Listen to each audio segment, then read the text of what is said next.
All engines. Life on the ball, fantastic, we don't fall. Amazing how the sun can shine so high. Life on the ball, gravity explains it all. Be thankful that the moon remains in your sky. You don't have to be 3 standard deviations higher than the average Asian to see someone's pissing down your leg and telling you it's raining. Who's your teacher? I'll step in the class and touch 'em. Lessons to smash and crush 'em. Weapons of mass destruction. Itching to gas and flush 'em. I know you know my motto. Nothing precedes my duty. They call me obligado. They think the house is holy. It's incommunicado. They full of guacamole. I crush the avocados. Call me the virtuoso now. That means aficionado. Master of the Stratocaster. Wizard with a pizzicato. Luciferian foolishness is what you follow. Believing you're on the ball. You have all knelt down to swallow.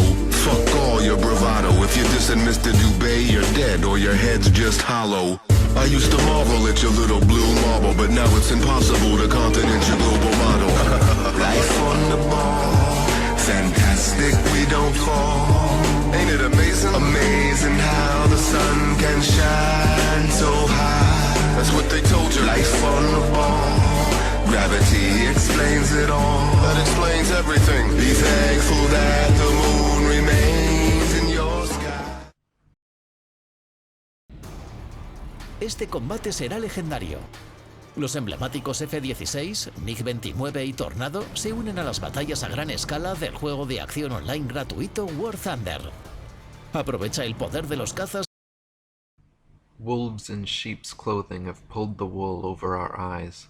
For almost 500 years, the masses have been thoroughly deceived by a cosmic fairy tale of astronomical proportions.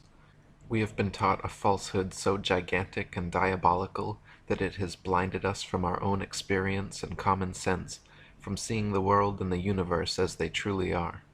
Through pseudoscience books and programs, mass media and public education, universities and government propaganda, the world has been systematically brainwashed, slowly indoctrinated over centuries into the unquestioning belief of the greatest lie of all time. David Wardlaw Scott said, "Children are taught in their geography books, when too young to apprehend aright the meaning of such things, that the world is a great globe revolving around the sun, and the story is repeated continuously year by year till they reach maturity, at which time they generally become so absorbed in other matters as to be indifferent as to whether the teaching be true or not, and, as they hear of nobody contradicting it, they presume that it must be the correct thing, if not to believe, at least to receive it as a fact. They thus tacitly give their assent to a theory which, if it had first been presented to them at what are called years of discretion, they would at once have rejected. The consequences of evil teaching, whether in religion or in science, are far more disastrous than is generally supposed, especially in a luxurious, laissez-faire age like our own. The intellect becomes weakened, and the conscience seared.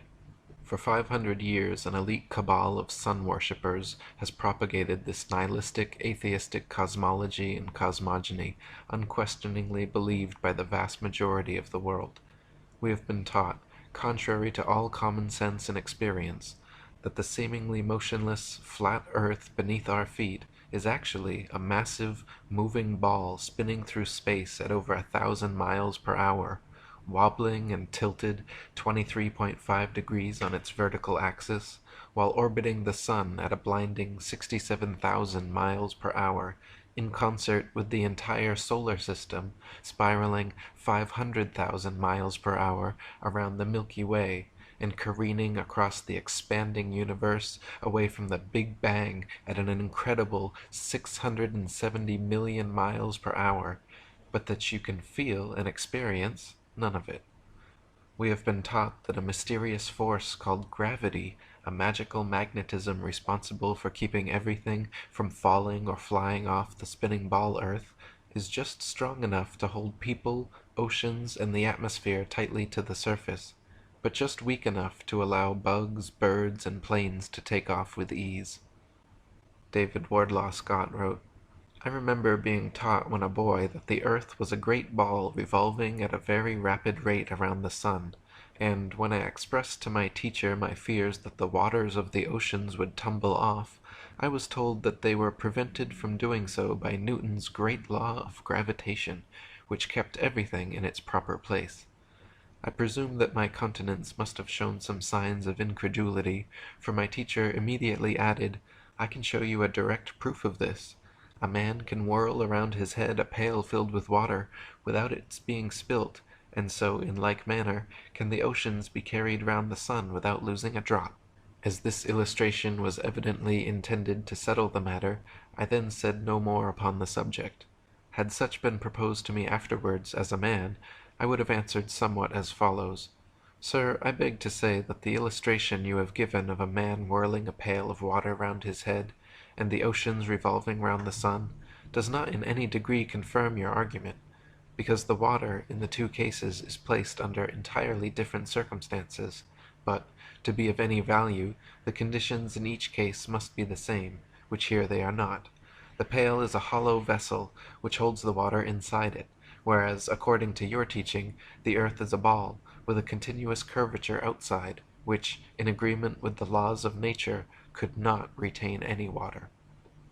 We have been taught that the ball earth spins at a constant velocity, perfectly dragging the atmosphere along so we cannot feel the slightest bit of motion, perturbation, wind, or air resistance. They say we cannot feel any of this motion because the magical velcro of gravity pulls the atmosphere precisely along, and we cannot measure any of this motion because the stars are so incredibly far away that over 100 million miles of supposed annual orbit around the sun amounts to not a single inch of relative parallax change. How convenient. We have been taught that the apparent orbit of the sun, planets, and stars, but not the moon, around the earth are all optical illusions, that it is, in fact, the earth beneath our feet which moves, and our eyes that deceive us. Special exception is made for the moon, however, which is said to revolve around the earth just as it appears.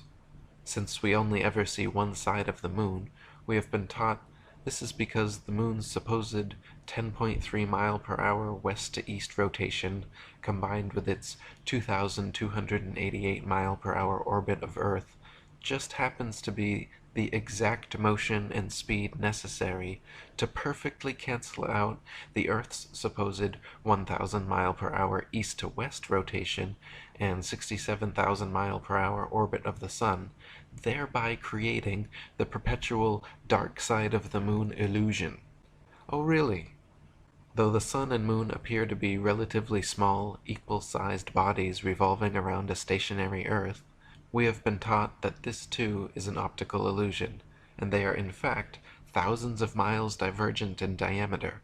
They say the sun is actually a whopping 865,374 miles across, 109 times wider than the Earth, and, contrary to all experience, experiments, and common sense, that we revolve around it.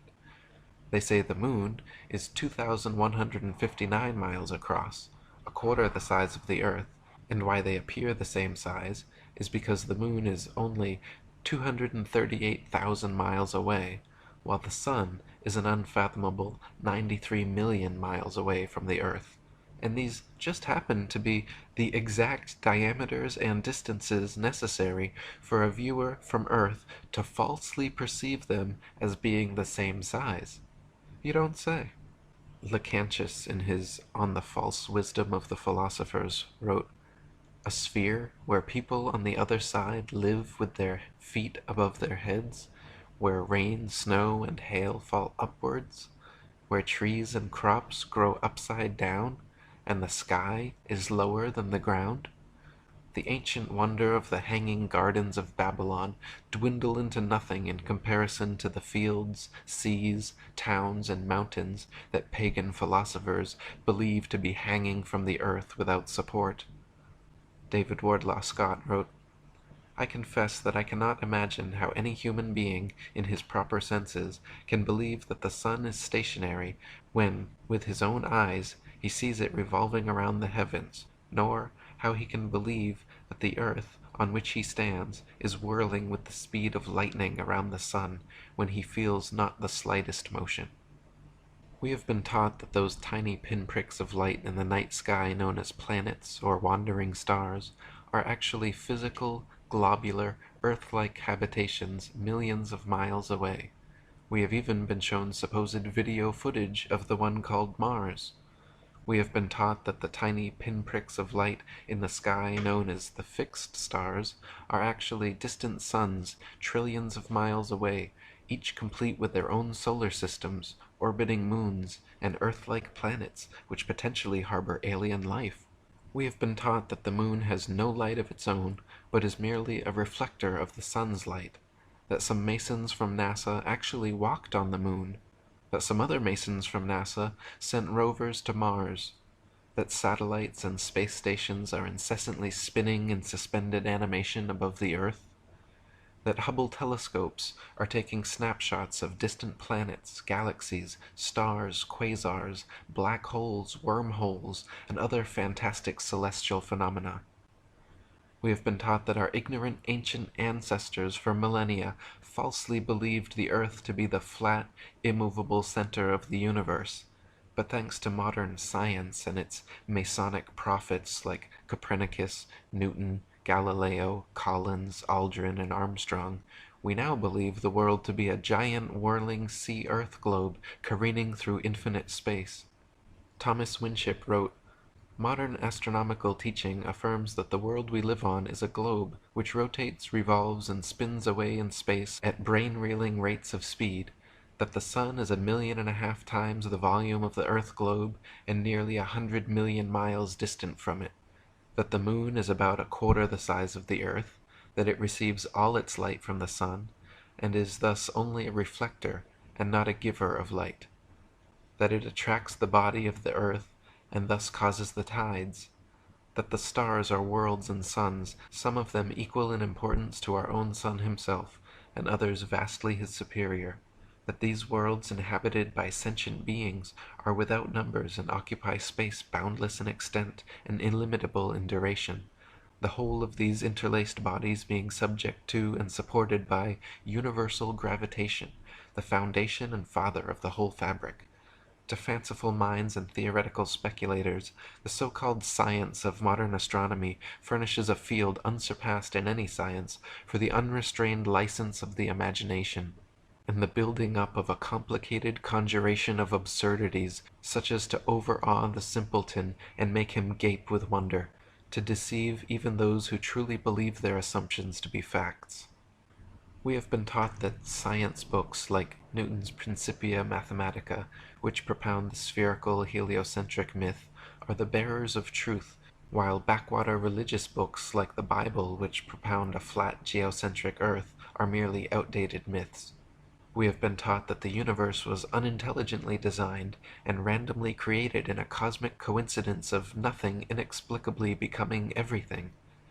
We have been taught that through millions upon millions of years of accidental evolution and happenstance, the Big Bang universe began manifesting suns, moons, planets, then water, then somehow out of dead, inert elements, single-celled conscious organisms came to life, grew and multiplied and mutated into larger, different organisms, which continued to grow, multiply, and mutate, gaining diversity and complexity, and losing credibility, to the point where amphibians crawled up on land, replaced gills with lungs, started breathing air, maturated into mammals, became bipedal, grew opposable thumbs, evolved into monkeys, then in one final fluke adaptation, a hybrid monkey man was made, and the rest is human history.